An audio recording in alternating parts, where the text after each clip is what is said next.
Heyo, welcome into CHGO, the CHGO White Sox podcast, presented by DraftKings Sportsbook, America's top-rated sportsbook. Download the app and use promo code CHGO when you sign up. Jay Zawoski and the Blackhawks podcast, I was listening to it in Studio B, completely did the old sponsor. So I think I was just a little bit scared to mess up my own podcast name today. I didn't want to pull a J. So shout out to Jay Zawoski. Again, download the DraftKings Sportsbook app, America's top-rated sportsbook. It's a hard habit to break. You've been doing it since March. 9 months. Use promo code CHGO when you sign up. I'm Sean Anderson, the host of the CHGO White Sox podcast. You can follow me on Twitter at Sean_W_Anderson. We got the regular CHGO White Sox crew, Vinnie Duber in the Flying Burrito Band shirt. Flying Burrito Brothers, yes, absolutely. Oh, brothers. I thought it was band. They are a band. They are a but band. They're the Flying Burrito Brothers, yes. You can follow him on Twitter at Vinnie Duber. And the man in the middle, Herb Lawrence. Hello. You can follow him on Twitter at Ecknerwall23. He's our CHGO White Sox community leader. What's up with the Diamondbacks hat? It was the clean hat. Oh, okay. I actually went back to the suburbs this weekend, and they put this in the actual washer, which one of these flex hats, they can actually go into there without it being wrecked too much. We got this in Arizona, as I like to go to games and not wear a White Sox hat, so I like to wear the teams that are in front of me. Did you wear that in the pool? We did not go to the pool, but I said what's up to Mark Grace real quick. He was in the back. Was he in the pool? Yeah, no, he was in the back right behind the pool, though. Did you guys go in the pool? Would I go in the pool? No. I don't know. I think if you... Isn't it a tub? Is it a tub or a pool? I think it's a pool. And they have I think they have an extra, like a hot tub, a jetted tub, too. If I didn't have to pay for the tickets, absolutely I would go in the pool. I'm not springing for pool tickets, but I would sit in the pool if invited because I agree. It's you can't do that anywhere else. Right. Like we in Vegas, I think the last thing anyone should ever do is probably use the bathtub, but we still did. It was a jetted tub. It's like kind of a hot tub. No. So who cares? But whatever. You know what? I'm still alive. I am here still standing. Well, and you some know of what? that stuff takes a little while to cook inside inside your body. I saw that. I saw the picture. Swallow the water. I saw the picture you took. It looked like a huge ass tub. That would have been decent. Did you have some Epsom salt with you? No, we just relaxing with some bubble bath. Just soap. Okay, you know, soap. Just soap. Oh, it was the moisturizing. Man, kind. baths are nice. But I'm with you. Like I'll jump in the Arizona Diamondbacks hot tub. Are you grossed out by it? Is that why you're not going in? Yeah, I don't like public pools because just of all the stuff you hear about. You know, if you smell chlorine, that means somebody's urinated in that pool because chlorine doesn't have a smell. I didn't know that. No, it doesn't. Not the chlorine that goes Is in that there. Science, Herb? I don't know. Check it out. Did you work in a pool? I TikToked it. I TikToked it, and they were like, "Yeah, you smell a strong scent of chlorine. That's the activating of the urine and the chlorine in the pool because chlorine." The famed medical journal TikTok. Gotcha. Okay. I was gonna say I could have gone my whole life without knowing that. Yeah, I agree, Sarah. Also, like might you could not smell be a true. little bit. But if you smell a lot, like, it smells like you got a lot of chlorine on you. No, you don't. Oh, boy. It accommodates 35 people, the Diamondbacks pool. So I thought you were going to say the tub you were in Vegas. Oh, no, that would be a lot more fun. But if we take out a trip to, spring training, they're probably not going to be playing games because they'll be at spring training. But now you got the balanced schedule, so they'll be going to Phoenix every so true. often. We could have a CHGO watch party in the hot tub. So PHNX probably has a hookup. Probably. It seems a little lonely. I don't want to go. Probably means the tickets are cheap. I'm just saying. Let's talk now about something still not really White Sox, but this popped up last night after we did the live show with Josh Nelson yesterday. The Charlotte Knights announced a rebranding of their logo and uniforms. So let's watch the video and let's show you the new Charlotte Knights uniforms.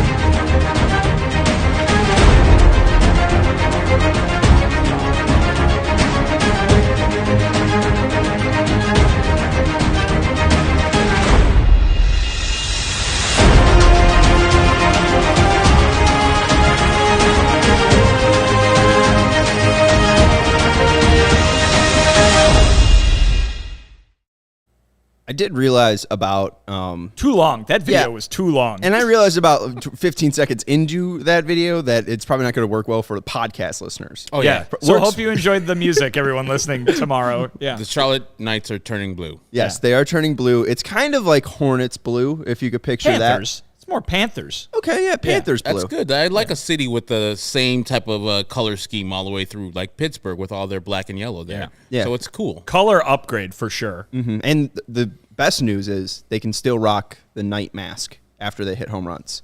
Because that color's not going to change. Paint that blue. That would look even sicker. Oh, it would look way better. And maybe like a little bit of a chrome finish on it too. Yeah. So like that blue, but like kind of chromed. I don't know. It'd be sweet to see like Aloy, maybe knock on wood, rehab assignment. Sean's already sending Aloy on a rehab assignment. I don't know. I thought of somebody who wouldn't is Mark Payton going to get that many home runs? Well, I mean, he had like 20 this year, but like, is you guys looking for Mark Payton in the Knights helmet a lot or no? No, I hope he's on another team, continuing his major league journey.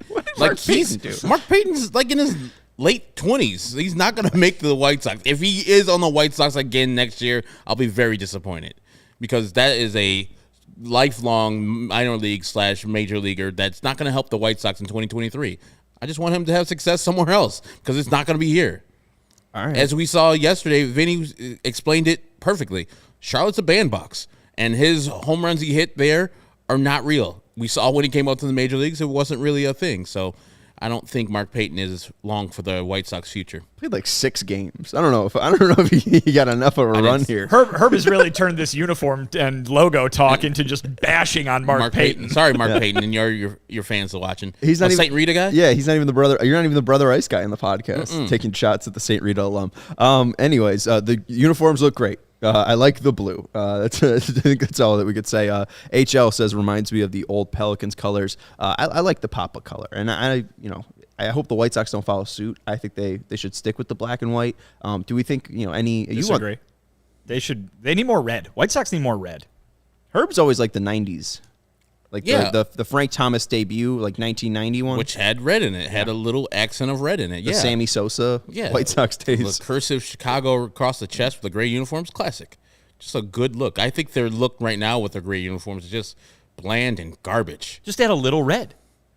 So, like, keep the home uniform and add a little red on the road? That's 59, right? Yeah, the home uniform is perfect. That's the 59 look. But if you want a little red outline of the socks. But if you want to take away the 83 Sunday look and put in the red uniforms that Dick Allen used to wear with the pinstripes, the best go ones. ahead. I would be fine with, like, keeping the black alternates, going with the 90s road alternate for, like, Sundays, and then going with the 90s road, and then keeping the black pinstripes. Because, I mean, it's still, like, since they've gone to that black and white Sox logo, like that's been such a huge seller for them. Like you just saw the recent Lids report that was the 3rd highest selling hat in all of America was just the black SOX hat. So I don't know. I don't think the White Sox will change anything, but Charlotte is. So congrats to Charlotte. We're talking about the main man, Pedro Grifol. It has been announced that the White Sox tomorrow morning they sent out a press release, and John Greenberg shared the news, and Bob Nightingale was tweeting it as well, that tomorrow morning Pedro Grifol will be announced as the White Sox manager. We'll be live at 12:15. I think it's at... You saying the time? It's early. It's before that. We'll be able to have Vinny on after Pedro Grifol is announced as the team's manager. So we have some lingering questions, or maybe some questions Vinny's going to be asking Pedro Grifol. What do we expect to be the questioning? What do we expect to try to find out from Pedro Grifol? Because we can kind of match up what he. Or how he matches up to what Rick Hahn said he wanted for a manager. We could do our own research, but what do we need to hear from the person himself, or maybe Rick Hahn himself, about this managerial search and now what it means for Pedro Grifol to be an MLB manager? What makes him qualified uniquely for this 2023 Chicago White Sox team? He saw what happened in 2022 and years before that as a Royals bench coach and also a Royals employee before that. Why does he think that he can do what is necessary that Tony and Miguel Cairo couldn't do? Or why does he think that his ascension to managing is the right time for now? Because we don't really know who Pedro Grifol is. I don't, at least. There's a lot of baseball people who rave about him, love him, think that it is his time to shine. And so I've only been taking their cues from this and saying, okay, if they believe in him and they swear by him, he must be somebody that is very valuable. Because truth be told, I didn't hear about Pedro Grifol's name until the end of the year when they were rumoring to get an interview with him. I was like, oh, who is this guy? Looked and checked him out. I was like, okay, he's been with this organization for a long time. Seems like a qualified guy. But I would love to know if he sees the White Sox as a perfect fit for him because of his upbringing, his bilingual nature, how the White Sox are structured right now. They're a win-now team. It's pretty much a good team for a first-year manager to land on, any manager to land on, much less a first-year manager to drop onto these White Sox on the south side and say, hey, go ahead and win the AL Central. Yeah, I heard you said a lot of kind of the same things that I would say when answering Sean's question. But, I mean, I think, being a Major League Baseball manager is not like, being the president. You know what I mean? Like, a lot of people are qualified to be a Major League Baseball manager because there's a lot of Major League Baseball coaches. Yeah. There's a lot of minor league baseball managers, and there's a lot of people who are Major League Baseball players. I don't doubt for a second that Pedro Grifol is very qualified for this job. Like you said, every word you've heard from people around the game in the last day or so, the ones who have spoken out, overwhelmingly positive. Sounds like he earned his shot. Good for him that he's getting it. I think when it comes to what you want to hear from him, you need to hear how you're going to handle not just managing the White Sox or managing a Major League Baseball team, but leading a team to the World Series. I mean, those are the expectations for this White Sox team right now. That is what Pedro Grifol is going to be judged on. That's what he is going to be tasked with doing, and the only thing that matters during his managerial tenure is whether he takes this team that was built to win a championship to a championship. I think the other questions that I talked about this yesterday are more important for Rick Hahn, and that's, okay, you got your wish, you went outside the organization, you're bringing in new ideas, fresh perspectives. What makes this guy different? What are the different things, the outside opinions that he told you in that interview process that you responded to so positively and said, we've got to have that as part of our organization because we didn't have it already? I wonder if, and the big thing that I said is the White Sox have to own the division, and they clearly didn't do that in 2022. They did that in 2020, and they somewhat did that in 2021. But still, maybe that's the thing. Maybe Pedro Grifol knows the AL Central better than anybody else, and maybe it's not even to get them to the World Series. I do wonder, or it was a good question, or thought that was brought up by, I think, Josh Nelson yesterday about this being a perfect fit for a first-time hire. Do we think that's true? Because that's something that we weren't really bringing up because we thought, they're going to look for somebody with experience. They're going to be looking with Joe Espada, who's been to so many World Series recently. They're going to be looking to somebody who is at the top of the top, or pick from the Astros, the Yankees. Is it shocking that it ends up being from the Royals and it ends up being a first-time manager? It's a double-edged sword for a first-time manager. You get a great job. You're not rebuilding. You are expected to hit the ground running. On the other hand, you are expected to hit the ground running. And if you have these rookie mistakes like he will have next year, people will get on him. And people will say, hey, you hired a first-time manager to manage a team that's supposed to be a World Series champion. How many times has that happened? Why'd you do this, Rick Hahn, et cetera, et cetera. I actually have no problem with the hiring.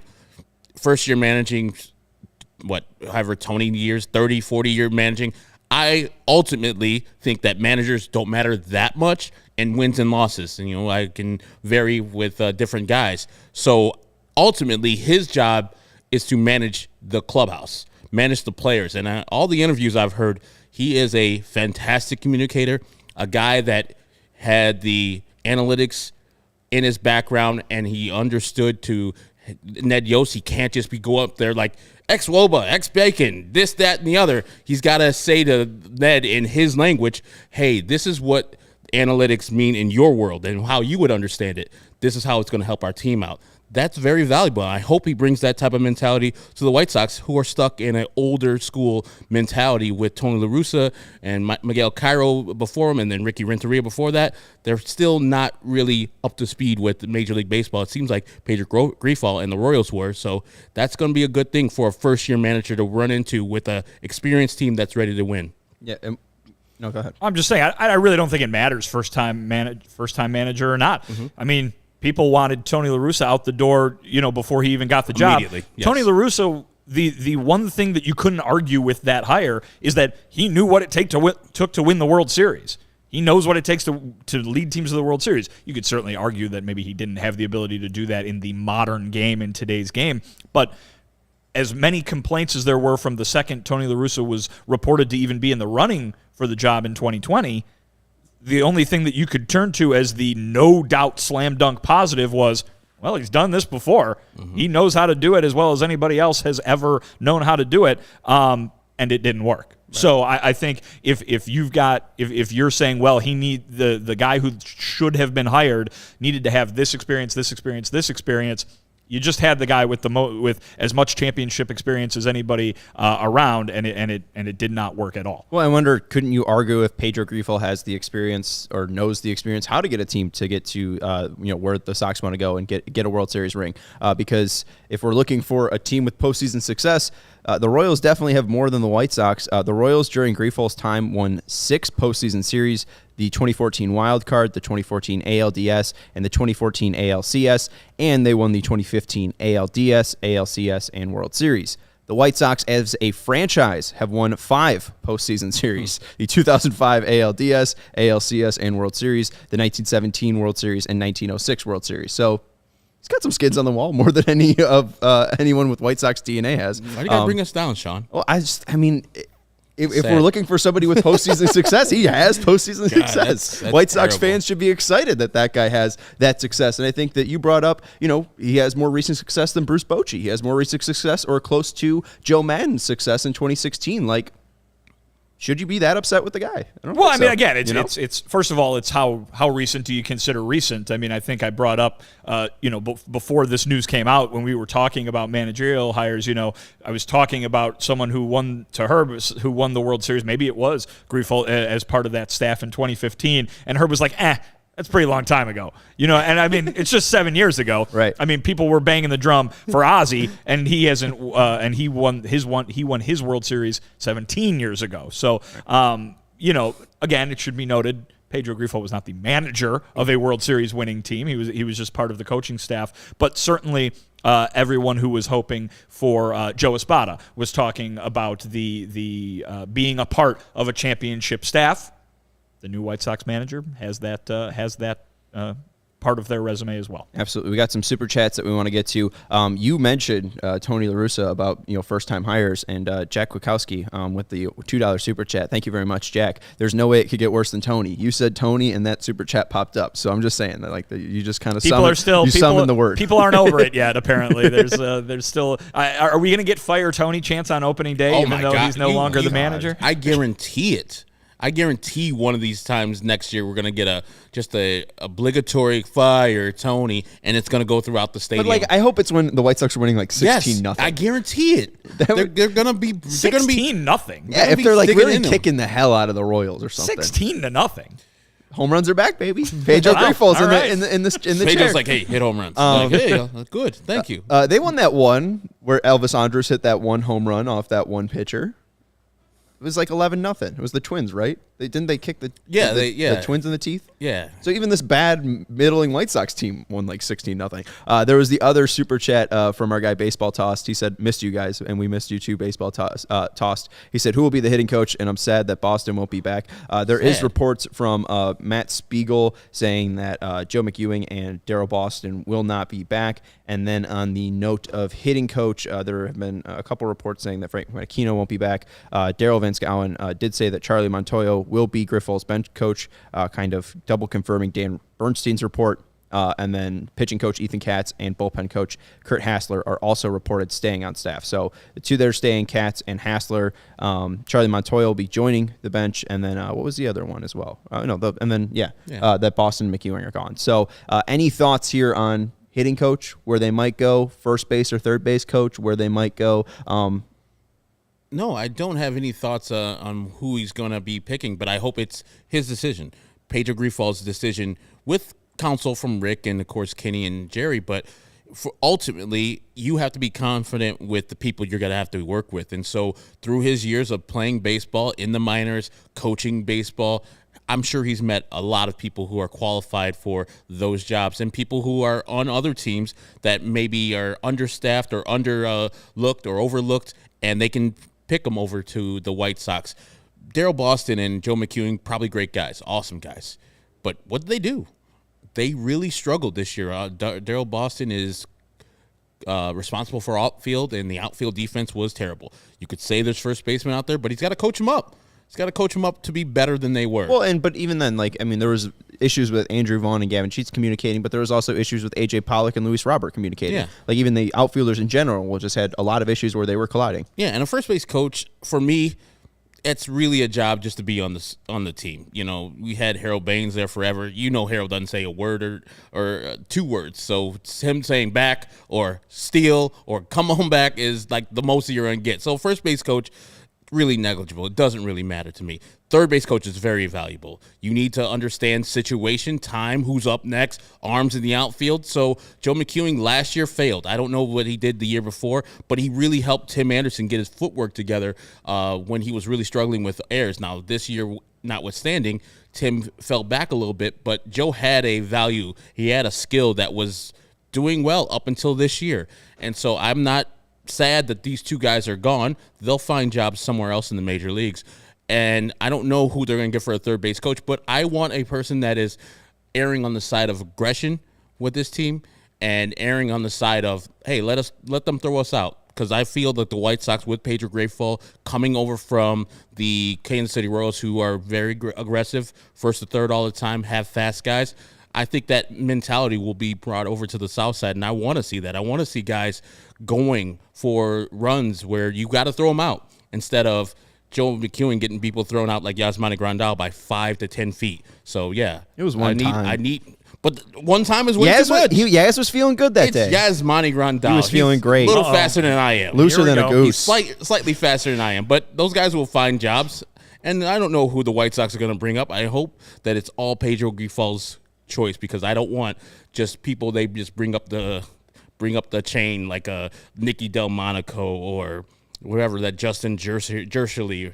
I want people who Pedro Grifol trust. Yeah, I can cross off some names for you. I know some people have wondered if he will go to the Royal staff. Alex Zumwalt and Mike Tozar have been names that have popped up. Tozar is somebody that Grifol has known his entire life. Can we get Rusty Kuntz? He's first base coach, right? Yeah. I think he's gone, though. But this is per Ann Rogers. Really nice guy. Yeah? Yeah. Rusty? Yeah. Briefly, I think I talked to him once or twice when I was in Kansas City, and just the cheeriest fella you could imagine. I feel like a guy, Rusty, you could sit there and just chat with him for a while. Any guy named Rusty. Sure. It's a good American name. Per Ann Rogers from MLB.com on October 6th, from Royals GM J.J. Piccolo, Alex Zumwalt, Keon DeReen, and Mike Tozar will stay in place as the Royals big league hitting department. Damon Hollins remains as first base coach. Current bench coach Pedro Grifol and third base coach Vance Wilson are candidates for managerial opening. So maybe Grifol brings along Vance Wilson, who is not retained by the Royals. Maybe that's somebody who he adds to his staff, and maybe they keep him as the third base coach. So if you're looking for hitting coach and first base coach, not really sure. I brought up Kevin Long yesterday, but our producer Stephen Nicholas brought up that he has a team option for next year with Philadelphia, and also it's a lateral move, so I'm not sure if Philly would even allow that. Alex Rude brings up a good point. Jershely's dad was on the Kansas City coach staff.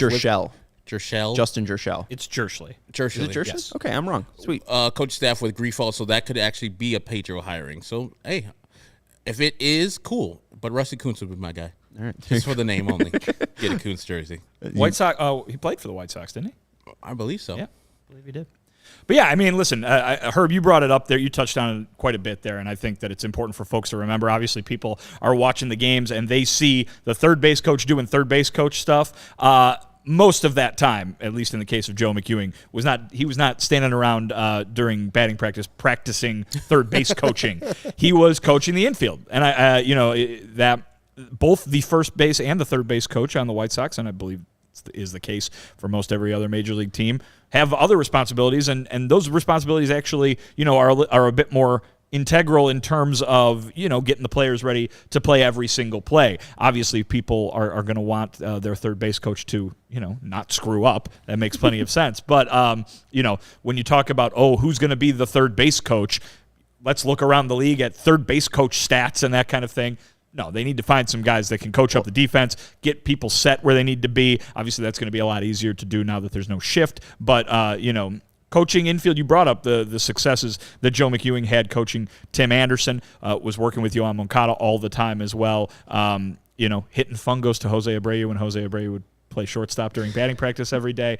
And then, like you said, Daryl Boston was a guy working with all these outfielders. You can complain about the results all you'd like, but sitting there and watching all the early work that he did with not only Andrew Vaughn and Gavin Sheets, but Eloy Jimenez before him and some of the other guys who you wouldn't think would need so much extra practice, just regular old outfielders taking practice with Daryl Boston every day. So it's a job.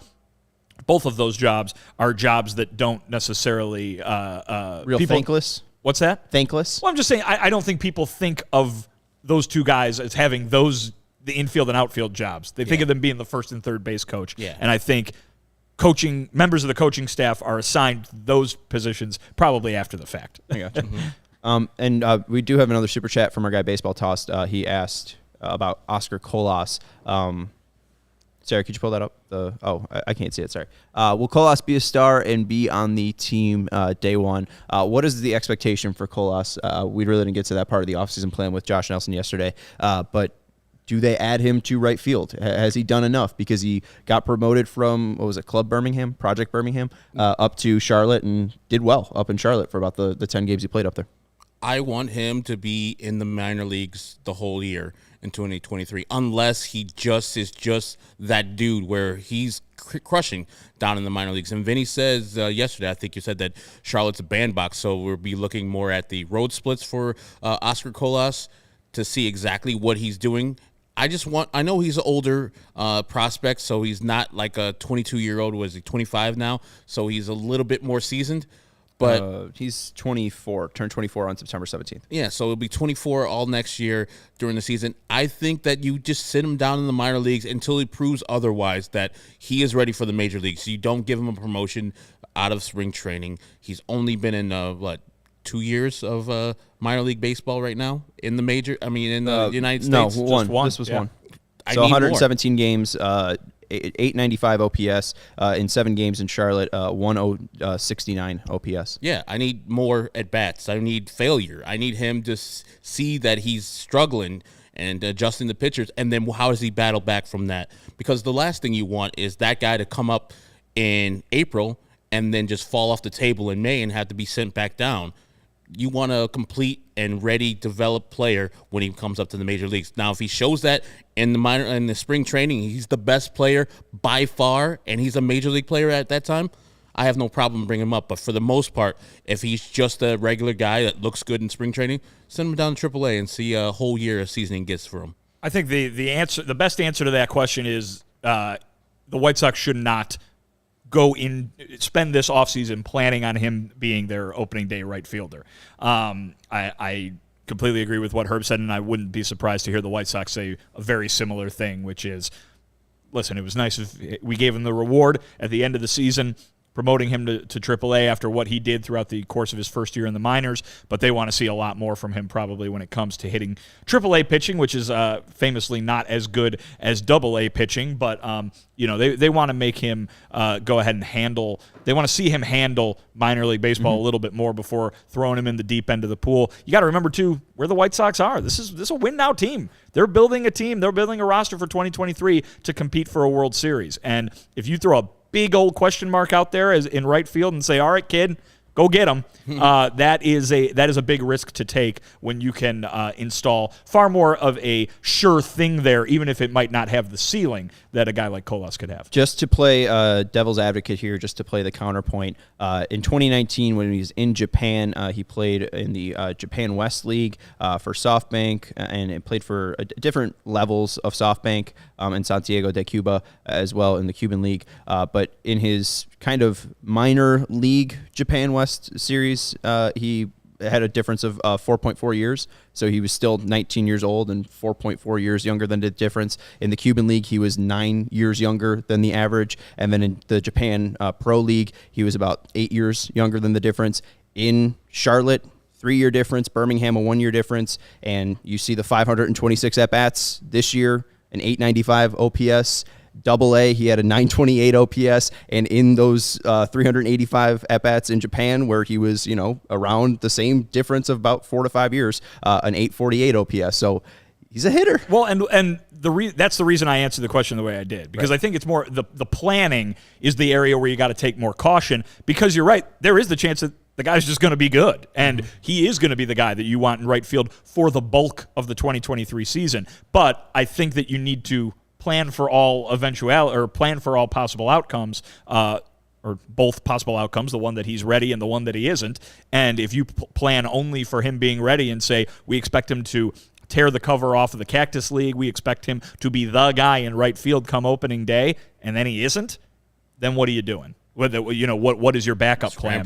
What is your backup plan? And if you don't have a backup plan, it's going to really impact your chances, because what have we talked about? Right field might be one of the only areas where they're able to go out and make some serious moves this winter, too. Right. Charlie's asking free agent outfield options. You can go get Aaron Judge, or you could try Brandon Nimmo if you want to have a little bit lesser of a payroll there. And as it was brought up yesterday, those guys won't be signed until later. Like, they're gonna check the market. Baseball learns. I know that's what baseball's history has been, but like we see a lot of action with the NFL, we see a lot of action with the NBA. I hope once they're at the GM meetings, once they're at the winter meetings, like action picks up. The reason that those two sports have that is because there are rules in place that set it to make it go. Right. Yeah.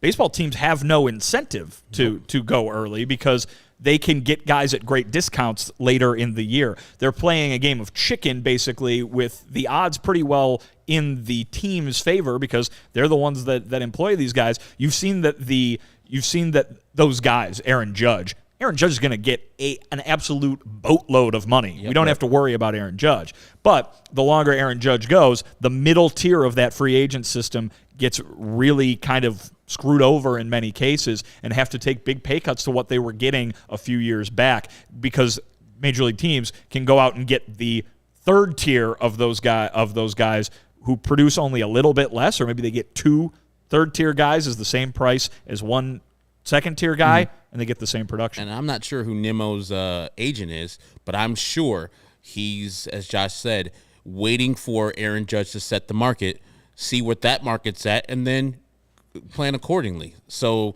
he's probably not going to jump the market unless he sees a number that is astronomical. That reported Colorado Rockies number where it's $125 million. I'm like, that was just quoting the Athletic article. So it's just the Athletic article that's had that number. It's just dumb money. I know he's top 5 outfielder, but I would not be the team. Dumb money. It's $23 million. That's a dumb money for Brandon Nimmo. They almost paid Zach Wheeler that. Again, it's not my money. Zach Wheeler has proven to be a top-notch pitcher. Go look at Zach Wheeler's numbers before he signed that. He was not healthy. I was going to say unhurt. But you don't pay you don't pay him for what he's done. You pay him for what he's going to do, and they saw that. That's what has Brandon Nimmo not done? He's done a lot. He hasn't played very much. He's done a lot. To your point. But $23 million for Brandon Nimmo is a little bit of a stretch for me. Now, it's not my money. White Sox go and sign him for $23 million. Go ahead. Do your thing. As HL says, Boris is Nimmo's agent. So he definitely will be getting as much money as he possibly wants. And I will bet that Oscar Colas will have a better White Sox career than Rusty Kuntz, who had an OPS plus of 59 in 171 plate appearances. It's not good, but you know what? But a cheerful guy. And you could bet on stuff like that, probably not that exact prop, on DraftKings Sportsbook. NBA fans, the wait is over. Basketball is back, so tip off the season with DraftKings Sportsbook, an official sports betting partner of the NBA. New customers can make any $5 money line bet and get $200 in free bets if your team wins. Your team might be the Chicago Bulls, and they play tonight against the Charlotte Hornets. Big win last night. The Hornets are going to be visiting the UC. So if you're going to the game and want to put some money on the Bulls, put your money in DraftKings Sportsbook. Again, any $5 NBA moneyline bet and get $200 in free bets if your team wins. Last night was a huge win for the Bulls, and you could celebrate with bigger payouts than ever because DraftKings Sportsbook is where I go to bet on the NBA. I also like LeBron James over points tonight. He averages about like 31.5 against the Pelicans in the past couple of seasons, and the prop I think is at 29.5. I'll go with LeBron over. So download the DraftKings Sportsbook app now and use promo code CHGO. Make any $5 bet this week and get $200 in free bets if your team wins. Only at DraftKings Sportsbook with promo code CHGO. Minimum age and eligibility restrictions apply. See show notes for details. And our next partner is Pins and Aces. Sarah's producing us tonight, which makes me only assume that our usual guy, Steven, is probably hitting the golf course today. 70 degrees on November 2nd? Yeah, that's absolutely where he is. Sunny. Pins and Aces is probably what he's wearing today. They're the official golf apparel partner of CHGO. He loves his Pins and Aces gear. Tells us he gets tons of compliments on and off the course. Probably getting tons of compliments today on the course. They're a family-owned golf and apparel business, and they make amazing polos, hats, golf bags, and even our favorite beer sleeve. Knowing Steven, he can drink 9 beers in 9 innings of baseball, so just imagine the damage he can do with 7 beers on a golf course. It probably keeps his drinks cold the entire round. So check out pinsandaces.com, especially for the holiday season for the golfer in your life, and use code CHGO for 15% off your first order and get free shipping. That's pinsandaces.com and code CHGO to get 15% off your first order and to get free shipping. Let's go into some of the stuff people have said. Let's go first to Eduardo Perez. He has a reaction for Pedro Grifol as the manager. This was on the Baseball Isn't Boring podcast. About 20 seconds of Eddie Perez talking about Pedro Grifol. And I gave you one guy that I know would kick ass right now as a manager. And I know because I've seen his work. And I see he deals with people on and off the field. Grifol. Grifol. Not a common household name. Not a common household name. He would kick ass as a manager. In that conversation, what Eduardo Perez was saying, the 3 guys that he would hire: Hall of Famer Barry Larkin, Hall of Famer Carlos Beltran, and then I was going to say Hall of Famer Carlos Perez. It's not. His dad was, though. He is. Carlos Beltran, not yet a Hall of Famer. No, soon to be. Should be.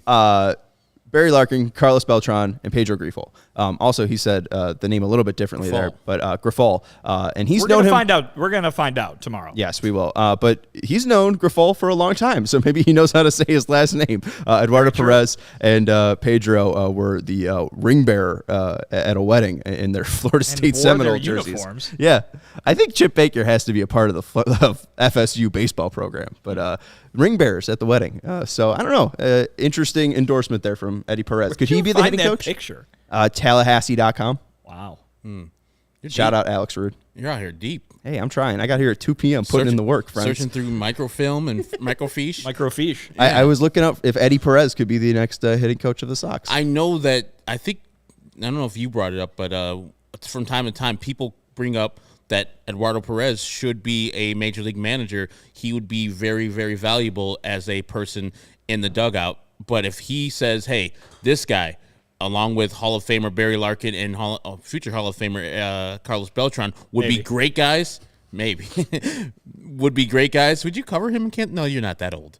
No, he was not in Kansas City then. Okay. No. Yeah, I have to believe him. This is what I've been hearing. Like, from a person I never heard of in baseball before, which, I'm White Sox focused, so I'm not listening to everybody. But everybody I have spoken to, people have just reached out to me and DM me and said, hey, man, I know what you said about the Royals not hiring Grifol. He's the real deal. Like, people swear by him, and I've been shocked by how much adulation people have for this one guy. They think that he is the guy. That's always gives me pause, though, that the Royals didn't hire him, but we've already gone through the story that they're kind of like the White Sox where they hired Mike Matheny over Grifol's head, which is supposed to be his job. So I'm excited. If Carlos Beltran or Eddie Perez and all these rest of the people in my DMs are all about it, I'm all about it too. And I can't wait to that press conference tomorrow morning when Vinny's going to be out there. It's true. Yeah. Is it going to be in the same room? You're going to have the American flag behind you? I will be. It will be in the same room. I don't think Jose Abreu and Tim Anderson are showing up for this lecture, though. Tim's not going to be cheating off your answers. Like, what's Vinny writing over there? I only bring up Perez just because he did have a couple managerial interviews with the Mets most recently. Played for 7 different teams during his major league career from '93 to '06. Was he a hitting coach for like the Marlins?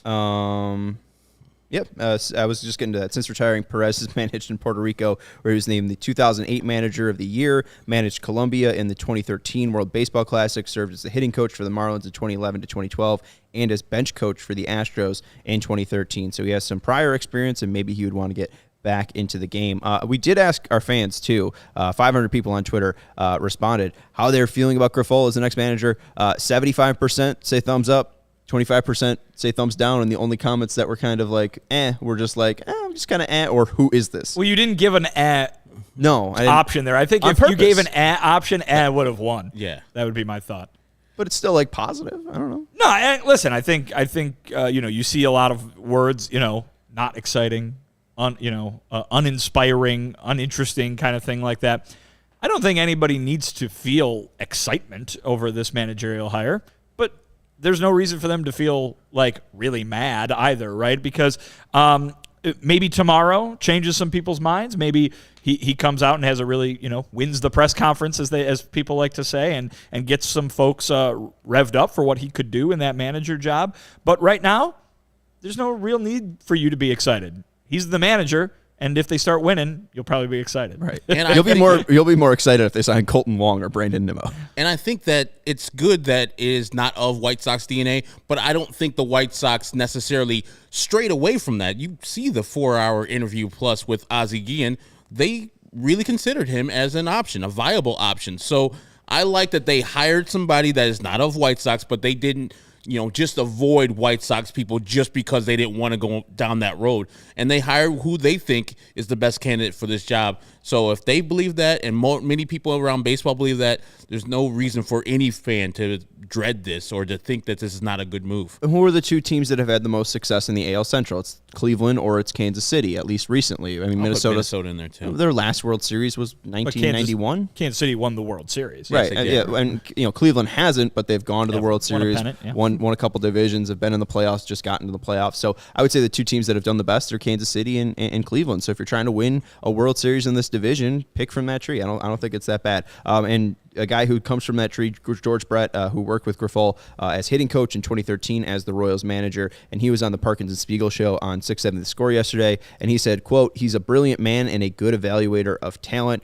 Very, very organized, bilingual, which I think is important in today's game of baseball. He's very likable. I think he's going to do a good job. I was kind of saddened that the Royals didn't sign him as manager. He'll do a tremendous job. He's just kind of a guy that people are going to want to do the little bit of extra to get better because of him." So you kind of talk about that sentiment of, Royals people wishing they hired the Royals guy. Yeah, and I don't know why they went away because, yes, he is part of what the Royals are, but from the glowing words, you wouldn't know that he wouldn't be the solution for the Royals. Those two guys they hired before him, Ned Yost and Mike Matheny, are the same guy to me. They're old school former catchers who believe in advancing the runner with a bunt, things like that. Pedro seems different, and them going to get a guy out of the Rays system is not a bad thing either. The Rays are very successful. For them to hire Matt Cracharo is a good move for them, but also I always have pause because you have that champion in your locker room right there. Why don't you just give him the job instead? But it's the Royals' business. They lost 99 games. They know how to get better, and so they think this Matt Cracharo is going to be leading them to the next World Series appearance for them. I don't necessarily think it is because I don't think they have the talent as yet, but they're coming. They're a decent squad with Vinny Pasquantino and all those people. Well, and you got to remember, too, what have the White Sox been talking about? Wanting to get new ideas, wanting to get outside perspectives and stuff like that from somebody, who hasn't been part of that organization for a long time. The Royals can want the same thing, and I think that just because you go down one road doesn't mean that the other roads were going to all lead to failure. Yeah. I mean, you could have multiple good options, and the Royals took something maybe the exact same reason the White Sox did, which is let's get something new, let's shake it up. Shaking up, I'm for. No, I wasn't too upset. I think probably I really would have only been upset with Ozzie. You would have had Matt Cracharo ahead of Pedro Grifol, right, before this? Yeah. Me it too. was, Espada, Quacharo. Yeah. And then I really didn't give it. I mean, It was kind of everyone else was just kind of like if it was Ron Washington, if it was Pedro Grifol, Willie Harris. I The don't really field, care. if you will. The field. Now, I would have. And then Ozzie was. I just want to make that clear. Ozzie was last. I would have been fine with Ozzie, actually. No. It would have been. No. It would have signaled something old and something White Sox, way too much White Sox action. But I like Ozzie as a person. I like him as the manager. I don't as a managers don't matter type of guy. I like the entertainment after the game that Ozzie's going to give me. So I was going to be for that, but he could still do that on the pre and post with Chuck. It would have been absolutely ridiculous. It might have worked, but it would have been absolutely ridiculous. It would have been absolutely ridiculous, and it wouldn't have worked. It would have been must not have see worked. pre and post game. I want to watch scrums with the media. I want to watch the you game. just want him to yell at me? Oh, everybody! Come on, I want to What are watch. you talking about, man? I want to watch the game. My Ozzie and is Vinny, rusty. Good. I hope it stays rusty. We watch the games, all right, and Vinny's going to talk to the manager. We don't need to be waiting for the end of the game, and that's the important part, right? I want to care about the 9 innings. I get back into my score times where I had to cut up the post game, and so I was like, ugh, Ron Ventura is boring as fucking paint drying. And same thing with Ricky Renteria. So give me somebody who's going to say something in these post games so I can cut it up and know somebody's going to play it the next day. I'm sure you did this. So another past job of mine, I interned at ESPN 1000 in the summer of 2010. Nice. The Chicago baseball managers were Ozzie and Lou Piniella. Oh, delicious. And that's literally basically the only thing I did was cut up their pre and post game comments. And you got to cut out for the radio. You got to cut it all down, as you guys well know, but as our listeners might not. You got to cut it all down to make it as short as possible. Cut out the pauses, cut out the that kind of thing. I can't fathom 2 more difficult people to do that with than Ozzie and Lou Piniella. Tony La Russa was rough. That year in 2021, I mean, just cutting up his pre and post. I mean, that was rough. Just the the ahs. His and ahs weren't too bad. The thing with Tony was that he rarely quiet. He kept moving on to the next sentence before he would finish the first one. Which, hey, I got troubles with too, but I wasn't speaking in front of. Okay, I mean, you're not getting cut up for radio, I think, is basically what you're trying to say. Yeah. So but Lou Piniella probably was fun. My first so many drops with Lou Piniella. Yes, my first day of being MLB commissioner, which is never happening, I'm canceling pregame availability for managers. Why? Because they just said the same thing last night. Unless they're saying something different. Unless the manager comes out and say, hey, man, I want to do this, that, and the other. Herb, you obviously don't know how this works because that's the only time we get anything for our stories is pregame. Okay, sorry. I don't want to mess your story up. But as a person that used to work at Score, like, I got to cut up the pregame. Vinny's all for canceling the postgame show. Just for a look behind the curtain, postgame is always about literally what happened in the game, nothing else. If you want to know, what have your thoughts on player X's performance been lately? It has to come pregame because if you ask that same question postgame, it's going to be, well, he did this today. He went 1 for 3 today, and I thought it was a good hit. No, you need some more. You need them to expand a little bit more. That's what happens in the pregame. From the one podcast I listened to, Pedro Grifol, I think you guys are going to get some nice Paul Konerko-esque answers. Does that mean they're all going to be like 15 minutes long? Yes. Thoughtful. So he's going to be Billy Donovan. Billy Donovan, if you just cut up exactly what Vinny was saying, you cut up a chunk of what just Billy Donovan answered a question to. Take out all the the 2:15. 2 minutes and 15 seconds. That's really long. Yeah. It's ridiculously long. It's usually about 3 minutes after you cut out all the and ahs. Yeah, we were shooting for like 20 to 30 second bites each. Vinny would, not Vinny, Billy would never give them to you. He would be thoughtful. And Paul Konerko, same thing. Like, he would think about the question and give you a quality answer, but it's like, I can't use this, Paul. This is a show clip. This is like 6 minutes. And am I wrong? Like, Tony's whole thing was like, ask me after the game what my mood's like. It depends on if we win or not. Isn't that all managers? Like, isn't that going to be Pedro Grifol? Isn't that a little bit in a way Ricky Renteria? Of course, but I think the point being that Tony was so out in the open with that being his thing. You know what I mean? You're absolutely right. Those guys all want to win extremely badly. But, Tony was like, this is my thing. Right. Don't even ask me how I'm doing. Is Pedro going to be nervous on his first day? You guys going to ask him? He's going to tomorrow? Be like, You think we're going to grill him? Maybe his first game, though, he'll have like opening day jitters. I mean, that's going to be fun. Tony said he did. Tony said he always did. That's pretty cute.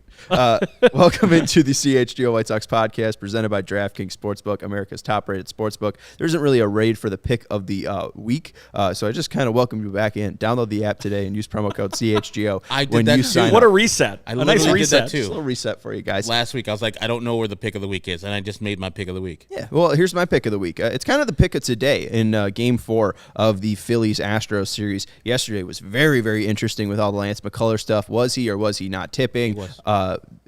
Herb says he was. Lance McCullers says he wasn't. Philly says he wasn't either. They're not going to tell you. But Herb knows better than everybody involved in the game. There's a person that does a leg kick Twitter that showed the different leg kicks from Lance McCullers' fastball and his slider.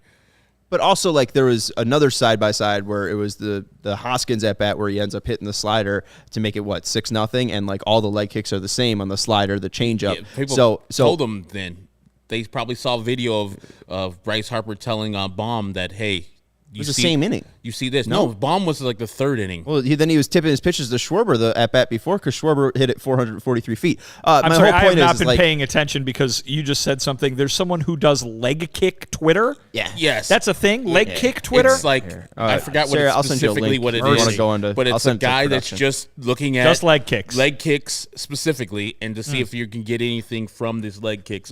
And I wrote a tweet. I was like, hey, White Sox fans are like, how are they hitting Lance McCullers so hard? And this guy or somebody in my who follows me is like, look at this. He's doing different leg kicks when he delivers different pitches. And I think his leg kick for his fastball is more closed in, and his leg kick for his slider is more locked out. But other video has shown that when he was throwing fastball, he was using the short one. Like in that video that you were showing, yes, there is that difference, but there was other pitches and other examples where that's kind of what he was doing all night in different pitches. Leg Kick Nation OG. Yeah, leg Kick Nation OG. So if you want to follow Steve quite Johnson. the thing to dedicate your time to. Right. Well, watch, Vinny. See, one's higher than the other. Ooh. Baseball, boy. The baseball big thing, people can get that. They pick up little things. Look where the glove's at. But the big thing, too, is like what people are saying is you also need to see from the front. What's the front angle look like? You just can't see this from the back. And also pitches. And he's more high up when he kicks. You see the one on the right? He's more high up. The body is more elevated. And then he drops and drives earlier on the first pitch on the left. Also, maybe just pitched really bad. Oh yeah, he did. But I don't know what that looks like as a White Sox fan. That man shut us down twice last year in the playoffs. Oh, he was excellent last year. And then got hurt forever. Pick of the week is Bryce Harper or Kyle Schwarber to hit a home run tonight. Christian Javier has given up 17 home runs this season. Hasn't pitched since October 22nd. Left-handers have a better OPS and slugging percentage against him, so I like those numbers at plus 320 and plus 300 for Schwarber and Harper as left-handed hitters. I also like Kyle Tucker at plus 475. He was good to me in Game 1 off Austin Nola or Aaron Nola, where he hit 2 home runs, so why not run it back? So those are my picks of the week. Kyle Tucker, Bryce Harper, Kyle Schwarber, all to hit home runs tonight. Pick which one you like. I like the Phillies probably a little bit more, but there could be 3 home runs in tonight's game. Why not? Dan from 219 brings up an important point. I wonder if Pedro ranks Tusk ahead of Rumors. He better. Why? I mean, no one would do that. Even me, who is a Fleetwood Mac hater, knows that Rumors is much better than Tusk. No one would do that. From the 4 songs I heard of Tusk. No one would do that. No one. I would do that. I have done that. I'm making Tusk 2. We're cutting it down to 15 songs. 20 songs is way too much. And I think the track list is just out of order. I think we got to get the right track list, and I think you guys will honestly see the glory of Tusk. And they're all still with us, too, right? I'll make sure it's on your trip for Australia. You'll have you'll have some time to kill. I absolutely will not listen to that. All the Fleetwood Macers are still with us, right? Yeah. I think not currently dead. I don't think anyone's dead. From your classic lineup. Peter Green dead? I believe Peter Green might be not dead. with us anymore, but Mick is still with us. Christine is still with us. Yeah, Christine's still. Stevie Nicks is still with us. Oh, we killed Peter Lindsey Green. Buckingham. And Lindsey Buckingham got kicked out of Fleetwood Mac, but he is still alive. Peter Green is still alive. Peter Green's still alive. Good still for alive. Peter Green. All right. Good for Peter Green. Yeah. So why'd they kick Lindsey out? Because he's an asshole. Did some he's stuff really to mean. Stevie Nicks. Yeah. Well, that happened decades ago. He's great just albums. mean. No, They replaced him with Mike Campbell. Okay. Who's awesome. and Neil Finn from Crowded House. Well, Mike Campbell, come on. That's true. Peter Green did die. I'm sorry. Peter Peter Green was alive. You just according resurrected to, him. Well, he was Good alive Lord. according to Google, and now he apparently died in 2020. Dia So. de los Muertos was yesterday. Danny Kerwin, Bob Brunning, Bob Weston. These are all old-timey died Fleetwood Mac, as well. original recipe Fleetwood Mac. Hey, those are the people that have died. Anyways, you know who's still alive? Chi-Town Cornhole. Chi-Town Cornhole, custom cornhole, the #1 cornhole provider for Chicagoland and Illinois since 2007. They have signature box styles that you could see at our CHGO tailgate. We brought out the boxes that have our logos on them. The bags even have our logos on it. It has Nux, the foam finger. If you've ever seen him, he's on the boxes. It looks all fantastic. So head out to the tailgate if you want to see the cornhole boxes and bags. You can go check out the tickets for the tailgate at allchgo.com. It's the best way to sample some Green Ridge Farm meats that we'll have out there. Great way to sample the Chi-Town Cornhole bags. If you are a bags player, our signature box style, their signature box style, Chi-Town Cornhole, can be digitally printed, covered in vinyl, and painted. Their cornhole boards can come with built-in drink holders recessed in on the back, LED lights that light up the hole, and exterior handles for easy carrying and handcrafted scorekeeping. Veteran owned and operated, and they can ship anywhere and offer local pickups. They specialize in corporate designs for your company's next marketing or social event, weddings, and gifts for all occasions, especially for tailgaters and backyard barbecues. So go check out their website, ChiTownCornhole.com, or make sure to follow them on Instagram at ChiTown Custom Cornhole Boards.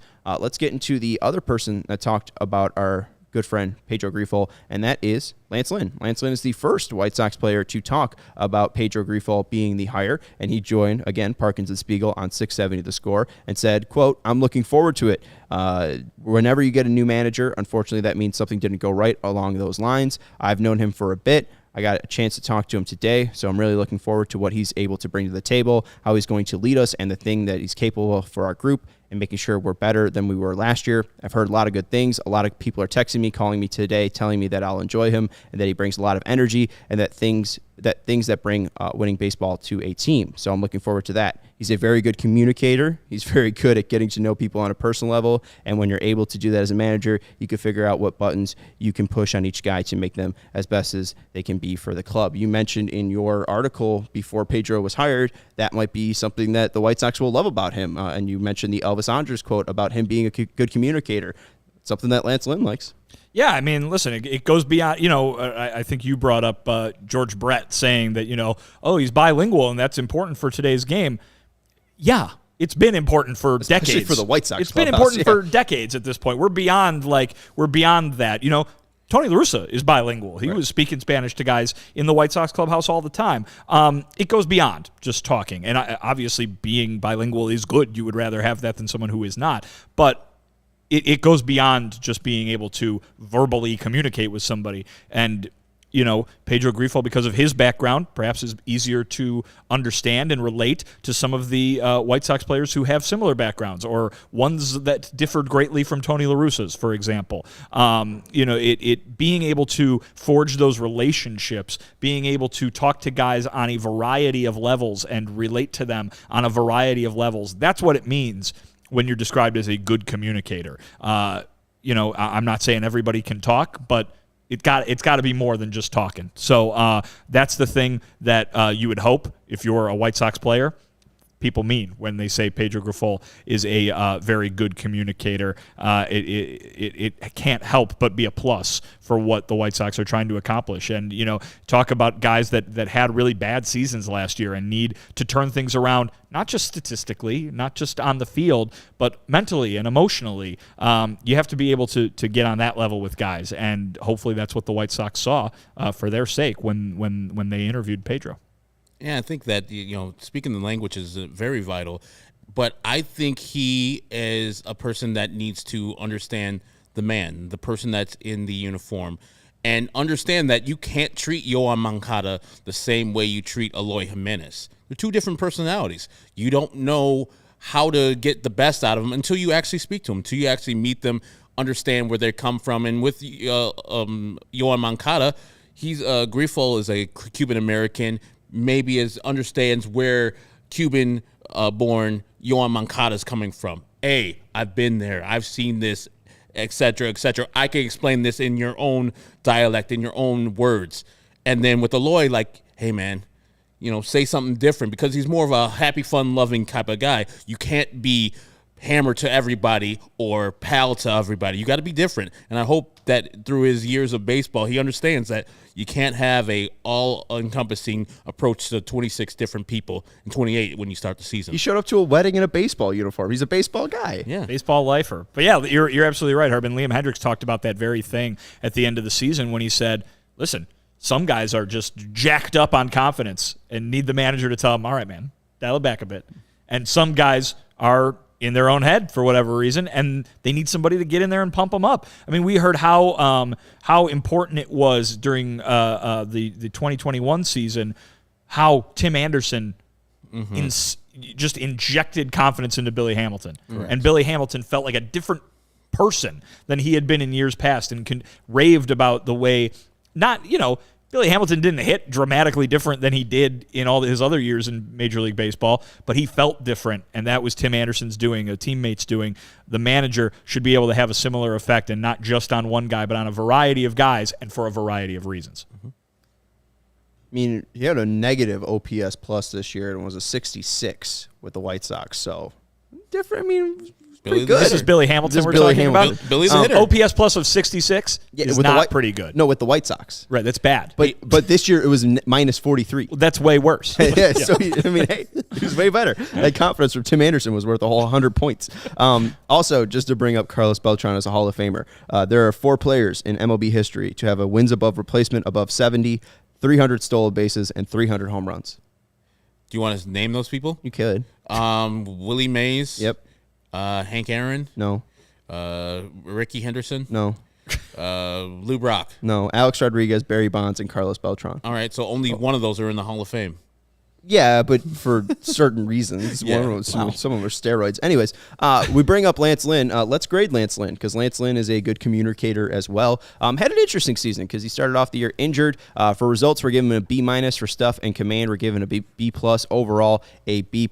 I think Lance had an interesting year. I'll just address stuff and command first. 41 of 102 pitchers had a pitching plus of a 102 or higher and 2,000 pitches. So only 102 pitchers had 2,000 plus pitches. Lance was one of them. And only 41 of those players had a pitching plus of 102. Lance was one of those players. So he was really, really special in the stuff command area this year. And Lance Lynn did have a great stretch from July 16th to September 15th. 12 games started, 72 and 2/3 innings pitched, 57 hits, 2.72 ERA, 84 Ks, 7 walks, 618 OPS against, but yet a B- for results. Like it still felt like he had that good stretch, had the injury to start the year, but the stuff in command kind of similar to where it was in 2021. So what was the issue? Listen, the issue was that when you get hurt and you have that type of comeback from that surgery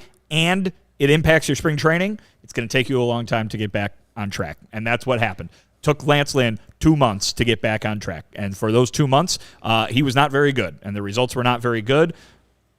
To get only a B- out of that really shows you how great he was in the final 2 months of the season. See a lot of people, complaining throughout the year that Lance Lynn, oh man, he doesn't have it. They only got 1 year of Lance Lynn. Lance Lynn was Lance Lynn in August and September. He had an ERA of around 2.40. Which was lower than Dylan Cease's ERA in August and September. And if you want to accuse me of just cherry-picking those 2 months from Dylan Cease, well, okay, it was not that much different than Dylan Cease's ERA for the entire season, which was right around 2.2. So Lance Lynn was very excellent at the end of the year, should give you plenty of confidence that he can be Lance Lynn again throughout the 2023 season, should there not be a serious injury that disrupts his whole year, certainly the whole first half of it and really beyond. That was injury-related. The results you saw in the first 2 months that he came back from the long layoff was injury-related, whether you want to call it just being, rusty from not pitching for as long as he had. He was excellent at the end of the season. B-, I think, really kind of splits the difference there, but there's really nothing that I saw this year that would lead me to believe that he won't be very, very good next season. As I say with Lucas Giolito and other pitchers who struggled this year, not having the availability of your leader in Ethan Katz is a big deterrent. and Lance Lynn got hurt. Having to come back, and I think this is one of the things I get on the White Sox, where I think they rehab on the fly. They get them ready for Major League Baseball, but they're still on the mound in Major League games rehabbing, like getting better. And that's, I think, was happening in that Detroit game where him and Joe McEwing are yelling at each other about ribeyes and fillets. This is what he was doing. He was ramping up from a regular spring training that we would usually have. And then you saw the results he had from, I see the graphic you put up there, Sean, it's July 16th until the end of September. Filthy. Because his arm was right. And I was like, okay, if the White Sox find a way to get in the playoffs, this guy is going to be full tilt Lance Lynn in the middle of October. That's going to be an advantage for White Sox. While you saw Dylan Cease kind of slow down at the end of the year, which is natural because you're getting tired, your body's wearing down, Lance Lynn was getting stronger through when the year went on. And so I feel like not having those 2 months of arm fatigue and all the stuff that goes into a regular season is going to bode well for Lance Lynn next year. So he doesn't have all those bullets and those arms and that those pitches already thrown from 2022. His arm is going to be a little fresher when he comes into spring training next year, and he's going to be a little bit better with the training program that Ethan Katz is surely going to get him on. Yeah, Charlie asked, that's a great question. Can he stay healthy with his body type? And we'll end it here. Lance Lynn is largely for his entire career stayed healthy. 2016 he missed with Tommy John surgery, but what pitcher doesn't in his career? And then if you look at all the other years, starting in 2012 when he made his first full season, was an all-star, 35 games, 29 of them started, and the lowest number on this list is 21, which was last year. So outside of that, he's usually good for 28 to about 30 games. You really don't have to worry about him staying healthy because he's had this body type for his entire career and has stayed healthy. So you really don't have to worry about Tommy John rearing back up. Maybe you worry with a knee injury with a guy that is that big and is a little bit older, but he looked fine at the end of the season. I don't think there's lingering concerns compared to Yasmani Grandal. I was just going to bring it up. He had the same injury and the same procedure basically as both Yasmani Grandal and Eloy Jimenez. Those guys don't have the same body type. That's the same injury that happened. So again, I'm not trying to play doctor or anything like that, but it's something that has worked for him, as you've mentioned in the past. This is a guy who, when healthy, delivers just incredible numbers, incredible performance, and you saw that incredible performance this very year. The last 2 months that the White Sox played, they got Lance Lynn. So you should expect Lance Lynn in 2023. And I never worry about Lance getting the ball. If Lance is hurt, he is almost dead. That's what I feel. The man is going to pitch through some things. So I don't feel like you have to worry about Lance. You pencil him in as your first or probably your second or third starter. Let him go. Let him be Lance Lynn out there. I wasn't not against the trade, but I was like, we're giving away my man, Dane Dunning. It's going to be a little hurtful. But hell, Lance Lynn is a hoss. I want him on the bump every fifth day, pitching well for the White Sox. And yes, he started off pretty bad this year in 2022, but I won't worry about 2023 because I think he'll come back healthy and ready to go. In 2023, the top two pitchers in the White Sox rotation will have, in each of their last fully healthy seasons, finished in the top 3 in the AL Cy Young vote. That's exciting. And Lucas Giolito has that potential as well. What can Michael Kopech be? Again, I hate getting excited about this team, but this year was weird, and we should remember that. That's why this season is so terrible, because this team should be playing, maybe not now, but they should have been playing up until 2 weeks ago. They should have had a shot at least to play right now. Anyways, that's Vinnie Duber. You can follow him on Twitter at Vinnie Duber. He's our CHGO White Sox beat writer. He will be live tomorrow in person for the Grifol announcement, and we will be live at 12:15, so make sure you join us live here on the CHGO Sports YouTube channel so you don't miss our immediate reaction. That's Herb Lawrence. He'll join me in studio tomorrow. You can follow him on Twitter at Ecknerwall23. He's our CHGO White Sox community leader. I'm Sean Anderson. You can follow me on Twitter at Sean_W_Anderson. We appreciate all of you hanging out with us in the chat. Thank you to Sarah for producing us today. We'll talk to you tomorrow. Go Sox.